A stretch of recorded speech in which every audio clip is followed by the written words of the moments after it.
Well, welcome to another edition of Lunch and Learn Live. I am very honored to welcome in my guest, Dr. Bob Froehlich. Can you hear me okay? I sure can. Can hear you fine. How about, can you hear me?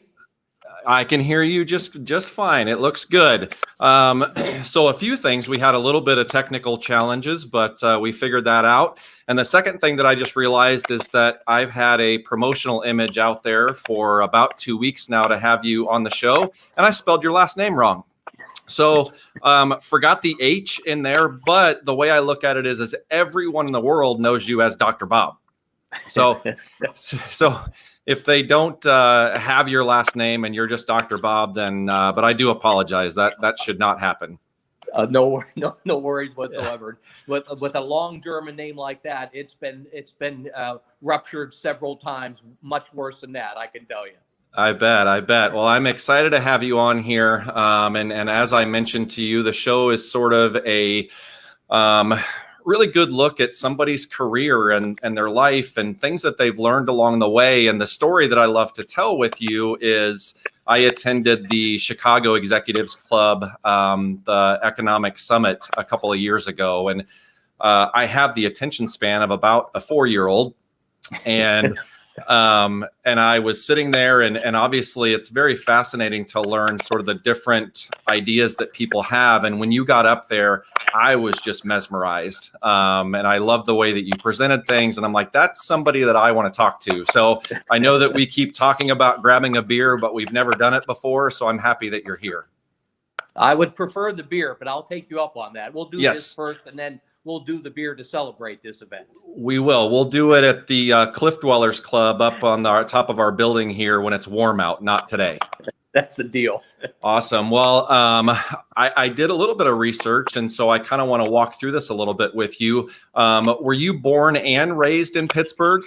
Yes. Yeah. Born and raised in Pittsburgh. So, born there in 1953 and went to grade school and high school there. And then I went to undergraduate at the University of Dayton. But yeah, all my growing up years were right on the north side of downtown Pittsburgh. Okay. And so obviously you being a big baseball guy, were you raised, Pirates and Penguins and everything, Pittsburgh Steelers? Yeah. Well, I'm kind of old. So at 66, when I was the Pittsburgh Penguins used to wear powder blue uniforms, and really? They didn't win many games, and I could go to a game for $1, so you could sit in the seats there. And they really started getting good after the mid '70s when the Steelers start winning Super Bowls, and then the Penguins changed their colors from North Carolina powder blue and white to black and gold. And I don't know if that changed the attitude or whatever, but then they start winning. But I was a big baseball fan. Went to a lot of, was fortunate to be able to go to a lot of the games. I was a big Roberto Clemente fan. He was my favorite player for not just what he did on the field that was special, but he really gave back to the community, gave back to where his roots were in Puerto Rico as well. So he was someone that I really looked up to as an athlete and just as a person and a role model, just a great individual. That's awesome. And was that at the old Three River Stadium? Is that what they had there? It was even before that, man. Really? In 66, you lived through 3 stadiums. So it's PNC Park now. Yep. And it used to be Three River Stadium. And when I went, it was actually Forbes Field. So No it's kidding. it was on the campus of the University of Pittsburgh. And, that was one of those stadiums, it was 457 feet to dead center field. Wow.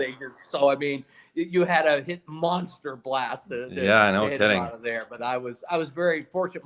My uncle, who was a Monsignor in Pittsburgh, he actually was the chief financial officer for the Diocese of Pittsburgh. Wow. And holding that role, a lot of people would give him tickets to entertain him and take him to baseball games, and he would give a lot of them to my father and I. So we were really fortunate that I probably saw, 50 games, Wow. growing up, and and didn't have to pay for tickets and would get great seats. And it was just, I think that really was the love of the game. And that was when you could take food in, if you can believe that. I mean, my mother would pack my dad and I a chipped ham sandwich and and some peanuts, and you'd take it in a little cooler, and you'd go in, watch the game, open the food, eat your food, and then leave. So it's a much different model today, but it was fun.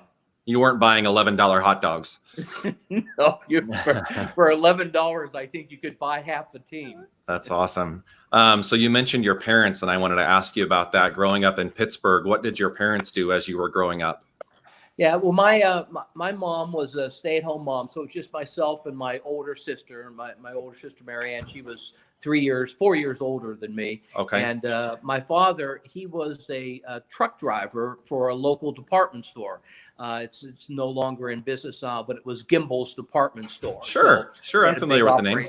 Yeah, so he drove a truck for 44 years. So wow.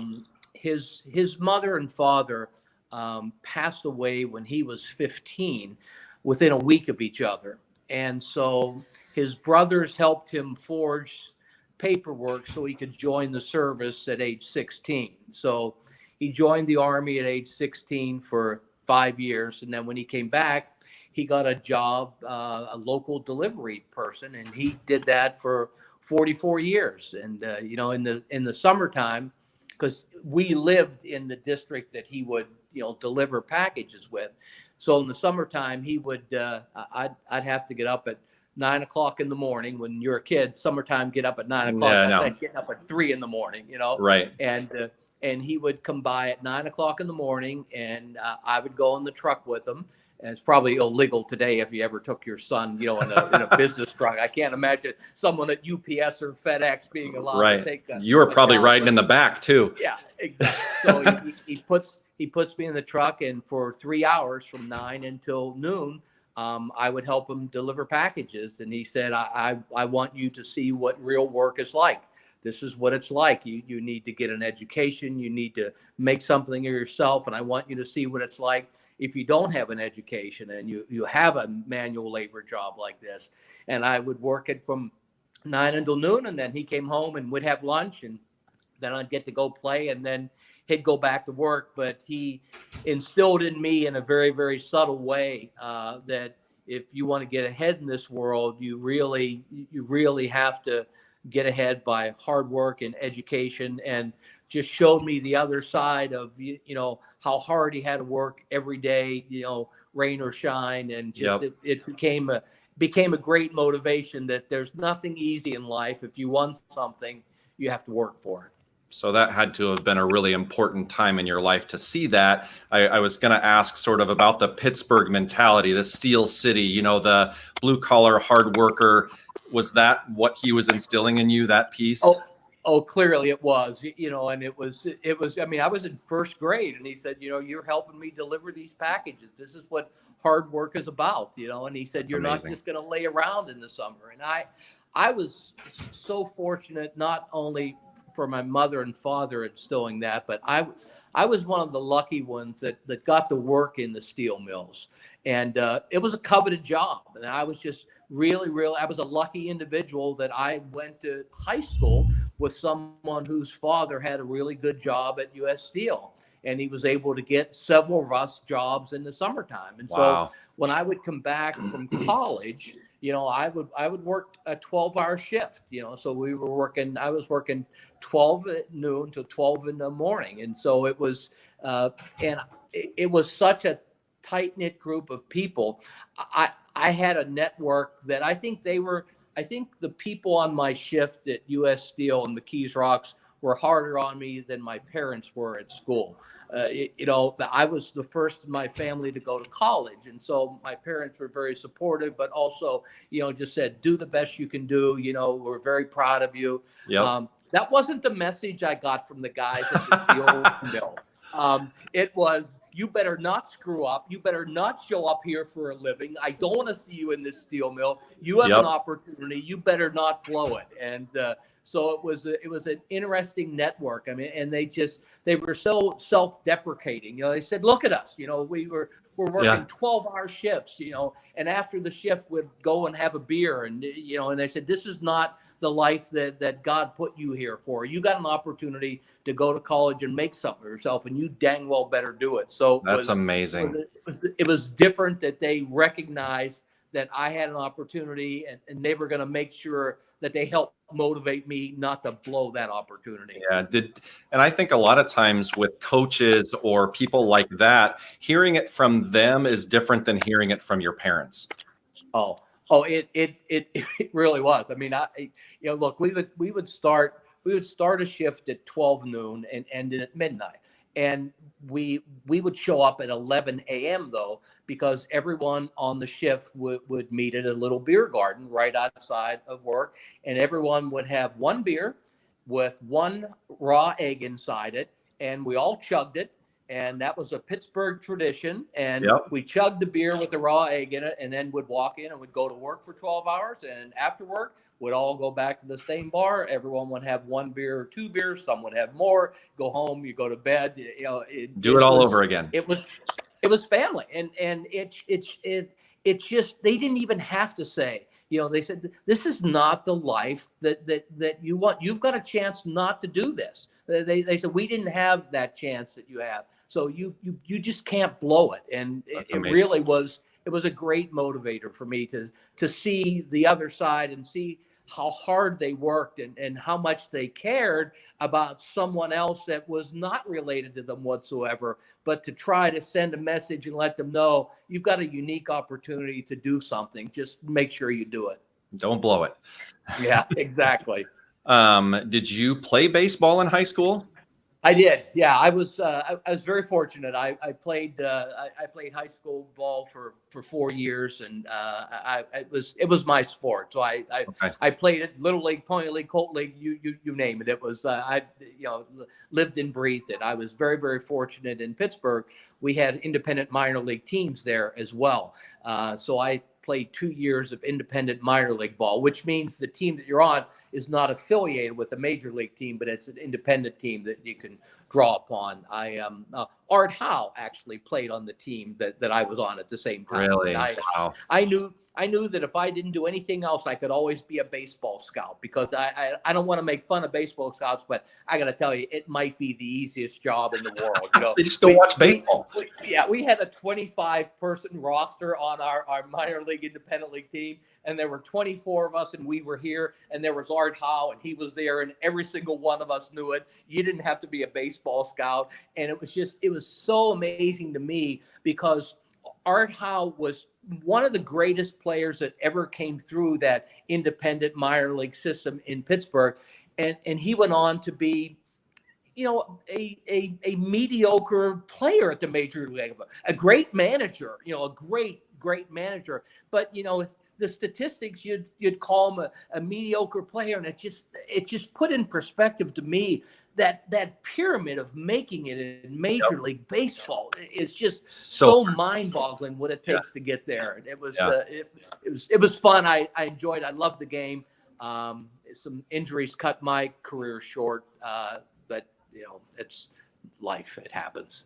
Yeah. Did you happen to play in the Colt World Series in Lafayette, Indiana?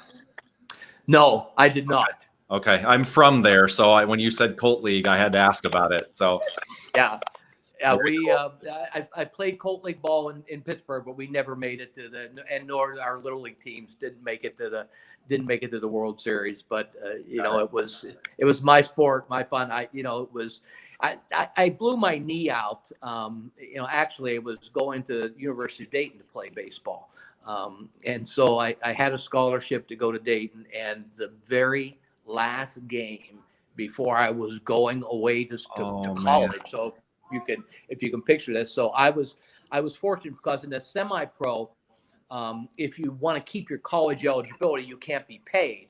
It's only the players that are now doing it that would receive payment. So I didn't get paid. And on the very, very last day, it was the night before I was leaving, I bunted a ball, ran down to first, and tried to avoid the tag of the first baseman. My knee got caught on the base, and it just blew the cartilage out. And so, I had to go to college on crutches, and obviously I couldn't play baseball in the fall, which is, baseball at the University of Dayton is spring and fall. So, it was just so hard to go there on a baseball scholarship and not be able to play baseball. And then when spring came, I rehabbed the heck out of my knee on our second day. It was the grass was kind of moist. I planted my left foot to throw, and it popped the other cartilage. And oh my gosh. I was a weak hitting center fielder, but I was really, really fast and had a really good arm. And when I lost my real one element, which was my speed, and it was never the same. Yeah, that's not good. So as you're going to Dayton, knowing that you're wanting to play baseball, what was sort of the plan from a business perspective? What were you thinking I was going to do after college? Play baseball? Well, I had my life all figured out. I mean, okay. None of my friends knew anything. They had no idea what they were doing, what they wanted to do with life. And I knew everything. I mean, I had my whole life was planned out. I was playing Major League Baseball, and I was going to study art because I thought that would be a really cool thing to do on the side, because baseball's like a half a year. So I'll be a baseball player half the year. The other half a year, I'll be an artist. And my life was just figured out perfectly. And I was a pretty good artist growing up. And so I thought, man, I've got my life so figured out, at age 18. It isn't fair. And so I get to the University of Dayton, and I'm on crutches, so I'm not playing baseball, and I get to go to my first art class. So you need to understand, I was in grade school, I was the best artist in my class, and art's an interesting talent because they don't have to grade you. Everyone else grades you. I don't care if I got an A+, A-, B, or C.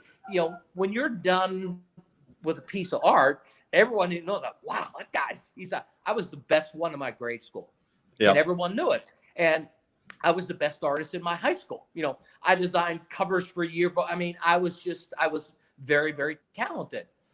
I got to the University of Dayton, and my first 101 drawing class with 50 other students. I was 49 or 50. I'm not sure what my number would have been. It was the most eye-opening, shocking, scaring thing in my life, because I was realizing my baseball dream's in trouble. And then I thought, I don't think I can make a living competing against the 49 other people that are in this class. I'm used to being the best. So I lasted in art for a year, and then I switched majors to finance and history, and realized I wasn't going to play baseball. But it's everyone wants you to have a plan in life, and I think the best plan you can have in life is to be as flexible as you possibly can be, because you can't predict what life is going to present to you, and you just have to be able to dodge and weave and go in a different direction. I think there's the old saying that if you want to make God laugh, tell him your plans. Yeah. Yeah, he probably had a good laugh at mine. Yeah. Future, what was coming? Yeah, that's pretty funny. So as you're wrapping up college, I know you have an MBA from Dayton as well. Yes.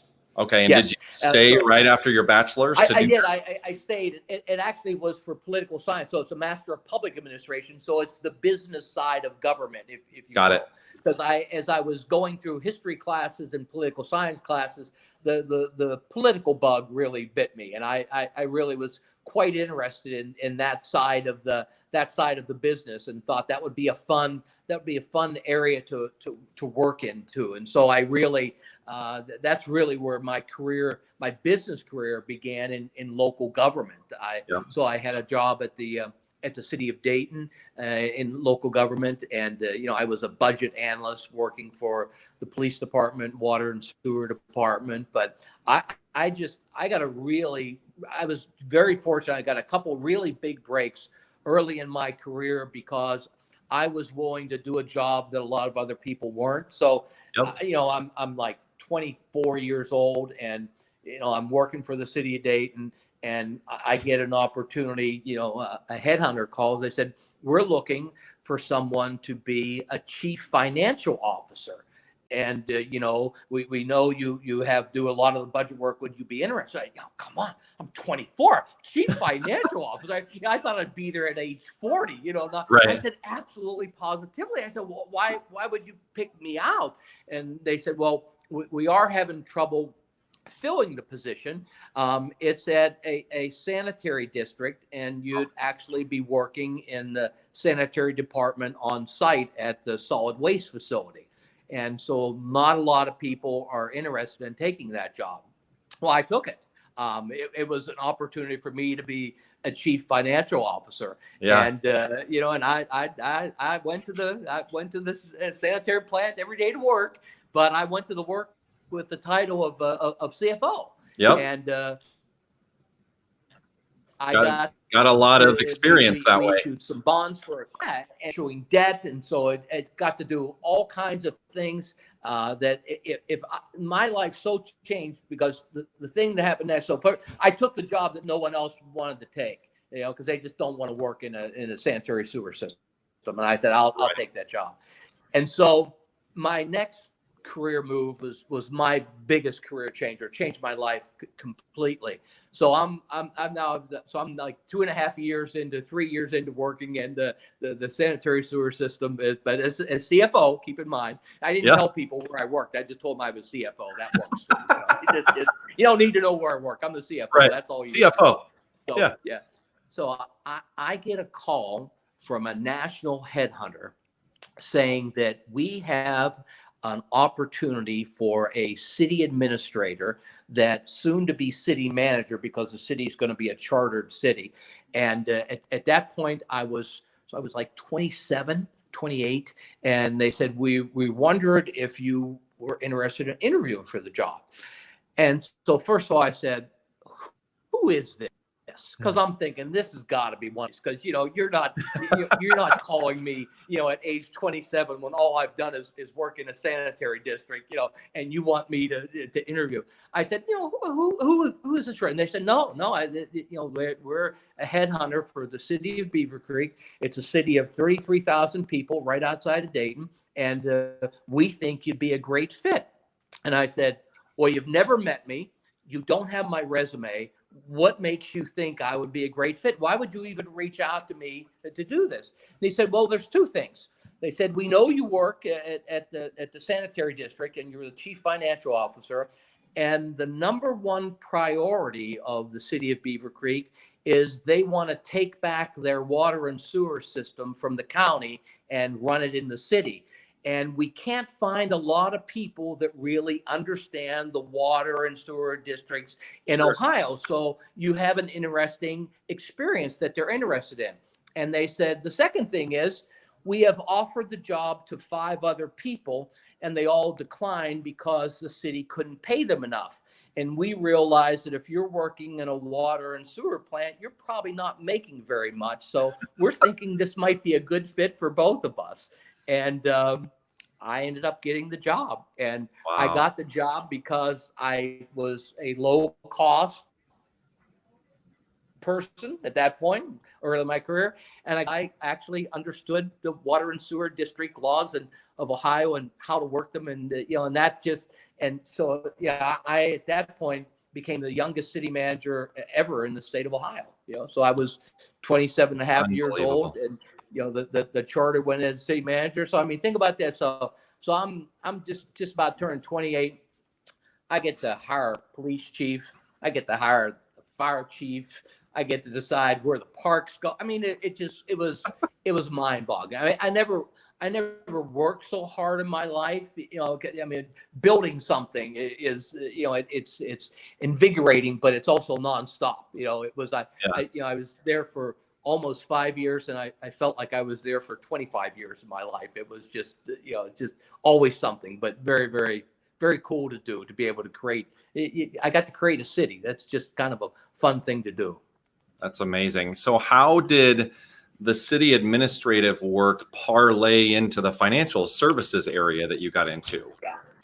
So it was really interesting. So when I was city manager, my wife and I married, and we had our first child. So our eldest daughter, Mary Ann, so she was about 6 months old. And our accounting firm that was doing all of our work with us at the city of Beaver Creek was Ernst and Winnie at the time. And, so that was, they were our accountants. They did our taxes for the city. We issued a lot of debt because we didn't have anything. So we were building roads, we were building parks. And so I would have to go to New York with them, and represent the city and try to get Moody's and Standard & Poor's, to give us a good bond rating. So obviously, we could do that. And so they finally came to me and they said, we've watched how well you've handled yourself in New York and in that environment. And now that you're a parent, we thought shift gears to provide you a much better quality of life and quality of living. I think your impact could be bigger than just one city in Ohio. We think you could help multiple cities all around, doing that needs to have financial feasibility studies and do that. And so it was very, very interesting to me. So I actually joined Ernst & Winnie as a consultant management. They had audit, tax, and consulting. And so basically what I did was financial feasibility studies for not-for-profit entities all across the United States. So I did them for water plants. I did them for electrical plants, going for revenue bonds. I did some for general obligation bonds. So I basically spent a lot of time in New York, pitching these things to Moody's and to S&P. And, and it was really fun and invigorating. I got to travel all over the country doing that. And I was quite successful to the point that I was nominated to be partner. And so I was very humbled and excited, and I was working out of the Cincinnati and Dayton office at that time. The management consulting was split between the two, and so I was nominated for partner by both of those offices. And every year for like the past 10 years, the top 3 people that were nominated all got partner, and I was number 1 on that list from both the offices. So wow. I actually had the country club room picked out. We were celebrating my announcement of partner. That's how it was. And when he sent a memo around that they merged with Arthur Young to become Ernst & Young, and they were laying off 200 partners, and no one on the list was going to make partner. I was there for years, and man, you burn the candle at both ends. I mean, you do. I mean, it's just I was. That's probably the only job I had in my life where I was probably more challenged by the people below me than above me. I mean, that they just constantly hire the best of the best, and you just you have to worry about people below you as much as people above you there. And I just, after 5 years and have that dream, and then just say, I don't know that I can retool and wait another 2 to 3 years. And so I really at that point decided that I wanted to do something different. And I realized that I had actually done over 100 feasibility studies around the United States, and every single one of them were feasible. And I got thinking, well, that's kind of an interesting business model. So every study I do works. I take the thing to New York.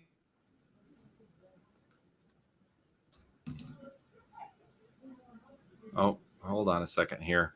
Looks like we're having some technical difficulties.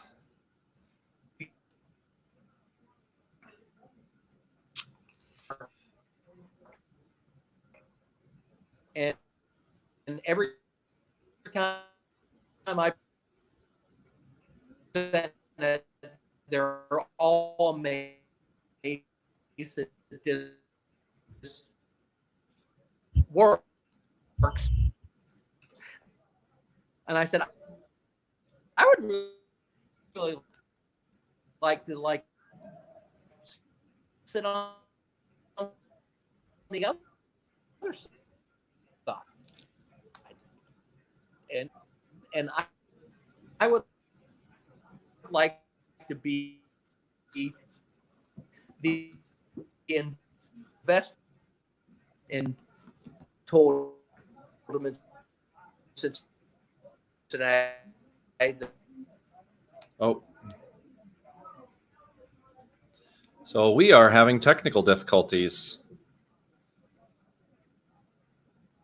I am going to call Dr. Bob, and we will do this the audio way.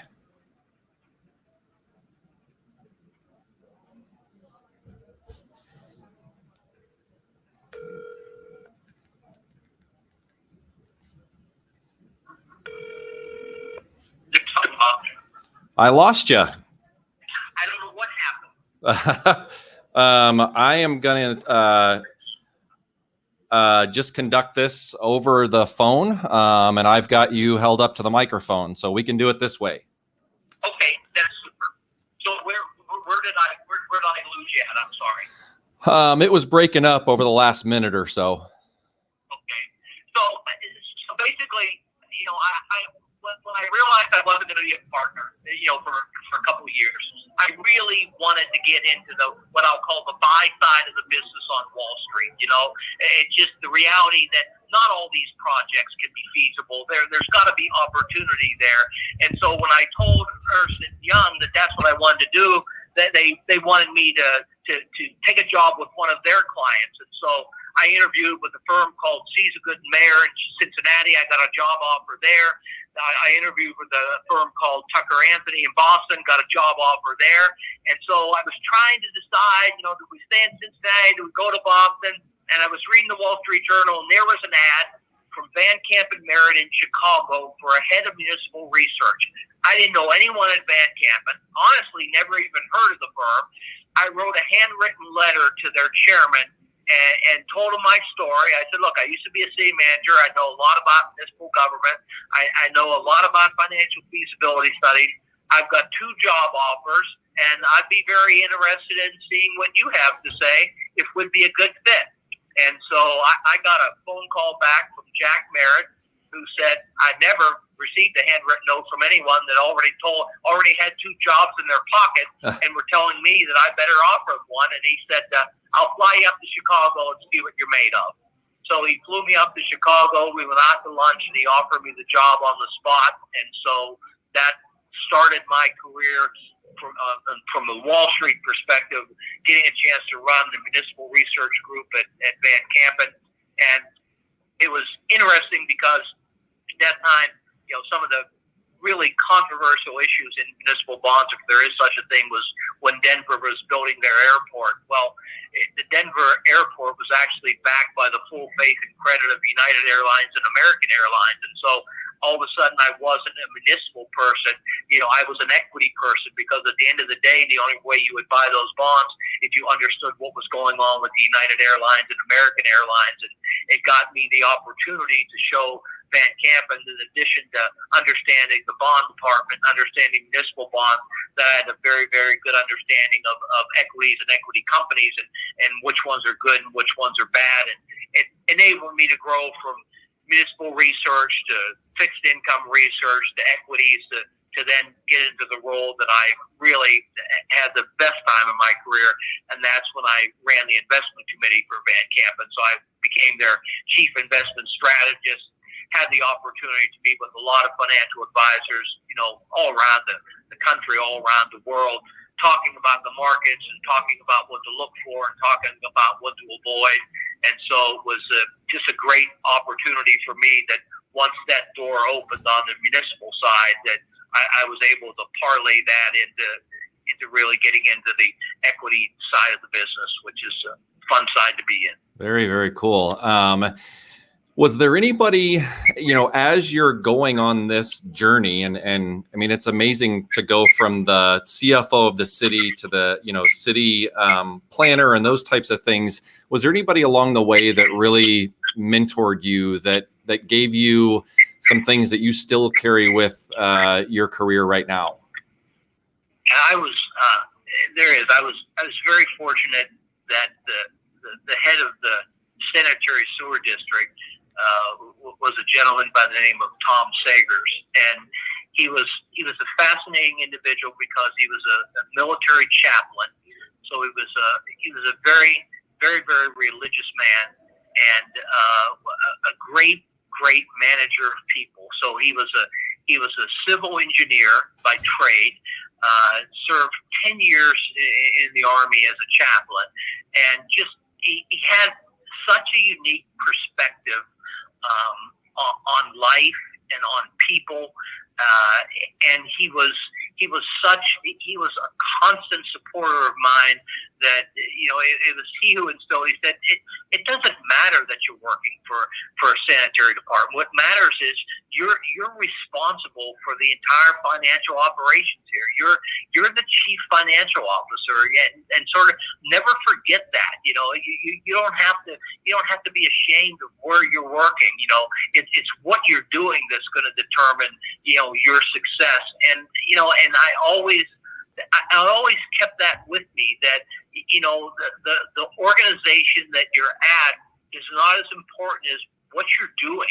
Are you doing something that you love, or you're doing something that you can make a difference at? And that was something that he instilled in me, that actually I carried with me at every step of my career as I was going. It was, is this something that I want to do? Is this something I'm engaged in doing? And it doesn't matter where I'm doing it.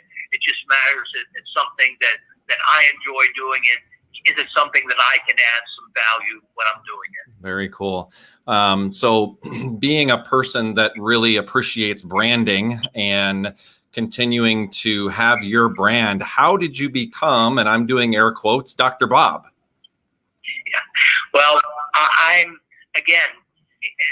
guess the common theme in my career is I would take the jobs and do the things that no one else would do. And each time I did that, a bigger door opened for me. So here's how Dr. Bob was created. When I'm at Bandcamp and I'm the chief investment strategist, I'm talking to thousands of financial advisors. And so I tell the head of public relations at Bandcamp, you need to get me on CNBC so more people can see me, more people can hear me. Well, guess what? Me and 10,000 other people had that same idea of wanting to get on CNBC. So, I wasn't successful in getting on. So I'm sitting in my office. It's like 7 a.m, and I get a phone call, and the person at the other end said, "This is Lou Dobbs from CNN. Do you know who I am?" And immediately I knew it was someone from my college days pranking me, because Lou Dobbs from CNN would not be calling me. And I said, "Come on, really, who is this?" And he said, "No." He said, "This is Lou Dobbs." He said, "Would you like me to give you my number? I'll hang up and you can call me back." And I said, "No, I believe it's you. I'm flabbergasted you're calling me. I'm usually not short of words, but I don't know what to say." And he said, "Let me tell you." He said, "Do you know that we are launching a new network at CNN?" He said, "Are you aware of that?" And I said, "Yes, I remember reading something. It was going to be called CNN FN. The FN is for Financial Network." And he said, we're launching this network, and we want to have a presence in Chicago as well as New York. And this network is only going to be seen on the CNN Airport Network. So it's not going to be seen in anyone's home. It's only going to be seen at the airport. And we're looking for someone to commit for 52 weeks a year, to be interviewed at 6 o'clock and 7 o'clock in the morning, to talk about what happened last week and what's going to happen next week. And we were thinking of doing those interviews at the Chicago Board of Trade. And they said, but to do that, you have to commit for 52 weeks, because we got to get this locked in. You will be our 6 o'clock and 7 o'clock interview. You get to talk about whatever you want, what happened last week, but you have to commit for 52 weeks, and the pay is exposure. We don't give you any money. And I said, wow. I said, that would be the greatest thing ever. I said, I will do that in a heartbeat. I would be honored. I said, but I have to ask you one thing. Why is it that you're reaching out to me? How did you select me? Lou Dobbs, with the straightest face ever, said, the first 12 guys I called said no. You're my lucky number 13. Yes. So it took 1 week of being on that show that the producer of CNBC saw me on that show and called me and said, "Hey, we saw you at the airport talking about the jobless numbers out there and wondered if you'd share it with our audience." So my career at CNBC was all about doing something that no one else would do for this little podunk network that was only going to be shown at the airport. And, once I got on TV, it was really Mark Haynes. He, as you forgot the H in my name, Kevin, he would cripple my last name. And it was really Mark Haynes that just said, "You know what? It's just going to be Dr. Bob. If you can't get on with that, we can't cripple that name anymore." So it was really Mark Haynes just destroying my last name from being on the show with him so long that he sort of branded me as Dr. Bob. And then when you have that brand and something simple, it just somewhat took on a life of its own. But it was a fun opportunity for me. That's awesome. I thought that was one of the coolest things about the economic summit that I went to, was that that's what you were known as, and everybody knows that. I think that's a great thing. Talk to me a little bit about the Kane County Cougars and sort of how that came about, because I know that you had worked there previous to owning the team. Is that correct? Yeah, I actually was served on the board there. So when I finally retired from Wall Street, I wanted to do some fun things, and I wanted to stay involved. And so I thought, wow, I always loved baseball. So, I reached out to the prior owners of Kane County Cougars and said, "Boy, I'm interested, and if you have a board, I'd love to serve on the board because it's local." They said, well, there was just two individuals, but they said, "Boy, we'd be happy to talk to you." So, the team was having some financial hiccups, and so my experience on the finance and investing side, along with my love and passion for baseball, it just became perfect marriage. So I joined the board there. I became an investor then and really helped steer the firm to different leases, to different things, and then ended up taking a majority position in it to run the day-to-day operation. So that was in June of 2014. So okay. It's just been a great ride. I love baseball. It's now a family business for us, and the board of directors is now myself, my wife, my two daughters, my one son-in-law. So it's the five of us, and we've really had a great focus on giving back to the community, and our foundation has really grown into one of the top foundations in minor league baseball, and that's probably the thing that I'm most proud of with the Kane County Cougars is what we've been able to create in terms of giving back to the communities that we serve. Very cool. I want to get out there. I live in Valparaiso, Indiana, so it'd be a little bit of a trip, but we definitely want to do it. My wife and I already talked about it. So, and we like going to South Bend Cubs, Gary Railcats. Like, those are fun places to go because you feel like you're almost on the field with the players, and it's a little bit more tight knit, I would say, than going to a major league park. Yeah, I mean, you're so close. I mean, you're there. You can see the beads of sweat on the kids. I mean, it's a fun environment. And look at, I got a seat with a cold beer in the owner's box waiting for you and your wife. You just go online and pick that schedule and tell me what day. All right. It's a tough job. It's a tough job as an owner, but someone's got to go to those 70 home games and have a beer and a hot dog. So I got some open seats in my owner's suite. My wife and I would love to host the two of you. That is a done deal. I will look at the calendar and I will get back to you on that. That would be a blast. And that's where we can have our beer. And I will still host you upstairs here. That's the deal. So I have to ask, only because of your love for baseball, and you certainly don't have to answer this. Do you have thoughts on the current Houston Astros stuff that's going on in Major League Baseball? Yeah, it's I love the game, and I also know that in this day and age, everything tends to get blown out of proportion. Yep. And I would never condone cheating, but I also know that stealing signs is as much a part of baseball as peanuts and popcorn. Yep. I mean, it's been going on for the last 100 years. I mean, Yep. it's just like, someone's peeking here and trying to see what the catcher signal is when they get on second base. I mean, I don't want to make light of it. Sure. But it's always been a part of the game, to try to steal the sign of the third base coach and to try to steal the sign.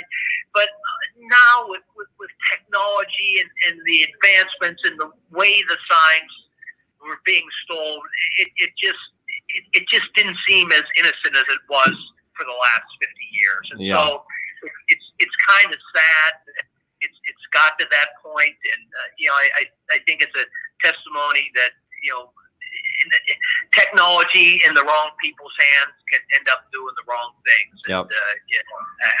So I think it's a big black eye for baseball, and I think it'll be a while, for fans to get over that. It's just everyone wants their team to win, but no one wants their team to have an asterisk and say they won because they cheated better than everyone else. Yep. Just a sad day for baseball. Yep. So I know 2 years ago when you were at the Chicago Executives Club, you talked about one of the up and coming industries being esports. And I think you've been proven right at this point, with all the kids playing these games online, and you've got this guy Ninja that just signed like a $18 million contract or whatever it was.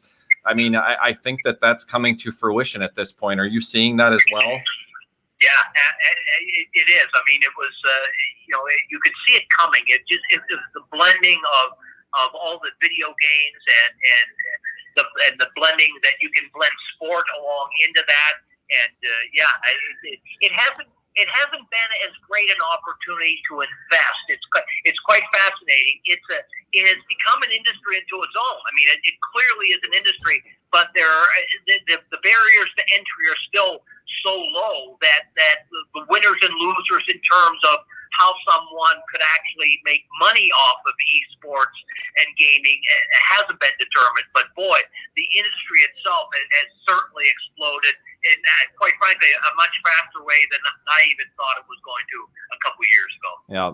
And unfortunately, I was unable to attend the event this year. Did you talk about a specific industry that you see up and coming now? Well, actually, it's a really, really boring industry. It's not the new up and coming industry, but it's really quite fascinating that this is the fourth year of the presidential election cycle. This is President Trump's fourth year, and in 4-year election cycles, there are two sectors that always outperform the rest of the stock market, and those are the financial services sector and utility sector, and they just happen to be the most highly regulated sectors in the market. And the way the theory goes is once you get to the fourth year of a presidential election cycle, everyone is so focused on getting reelected or unseating the current incumbent that there isn't a lot of time left over to actually do the work in Washington. So basically, they're not issuing more rules and regulations. So these highly regulated industries tend to do very well in the fourth year of a presidential election cycle. So I don't look for many new rules and regulations for the financial industry or the utility industry. And with them being the top regulated industries, they'll probably have a really good year this year. Makes so sense. It's not exciting. It's old and boring, but it could probably make you some money. And also, when I was at the event, and you can tell me if I'm wrong, was it you who was talking about the underwear index? Yeah, that's the guiltiest charge. Yeah. That's my men's underwear index. There's an index that if times are going to be tough, that men don't tend to buy as many underwear as they do when times are good. So it is something worth looking at. It actually is a pretty good predictor for what the market's going to do. It's been pretty fascinating. This year I actually there's a garbage indicator, and it actually is a railroad indicator for the amount of garbage that actually is put on railroad cars. And most of it is, so it's put out every week by the American Association of Railroads. They actually track the number of carloads carrying waste, and the more waste that's being carried, the better the economy is doing, because it's things that are being thrown out that are being demolished. So a lot of steel, a lot of iron waste, and then demolition, then municipal waste. But it's like a 90% correlation. When that number is rising, so is the economy, and that number is on a tear. And this isn't a political statement. It's just, the garbage indicator says the economy has a long way to go yet. It's still pretty strong. Very cool. So I did something this morning as I was doing my research, and I wanted to look up that underwear index, and I laughed at myself because I Googled Dr. Bob Froehlich and underwear. And I'm like, okay, I don't know what's going to come from this, but I was laughing at myself that I did that. So, but not many people use those two in the same sentence. No, I was afraid to look at like Google Images. I didn't know what you were into. So awesome, man. Well, I appreciate you being here, and I love your story, and I know that I've got some friends from Pittsburgh that probably appreciate this as well. And looking forward to that baseball game and the beer, and I'm sure I'll be in touch.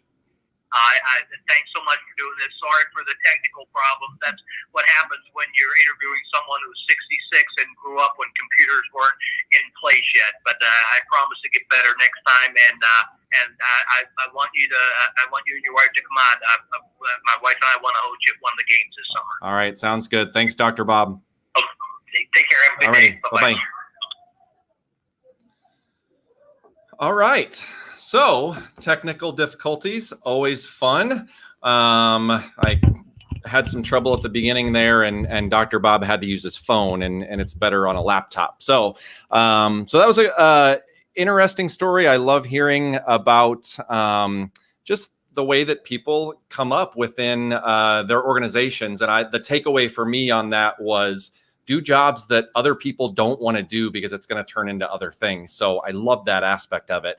As I mentioned on Tuesday, our next show, our next Lunch and Learn Live is February 27th at noon. I'll be talking to Hannah Curley Young, who was the runner-up on season 11 of The Biggest Loser. Can't wait to talk to her. It's going to be awesome hearing her story. So until next time, we will see you later. Thanks a lot.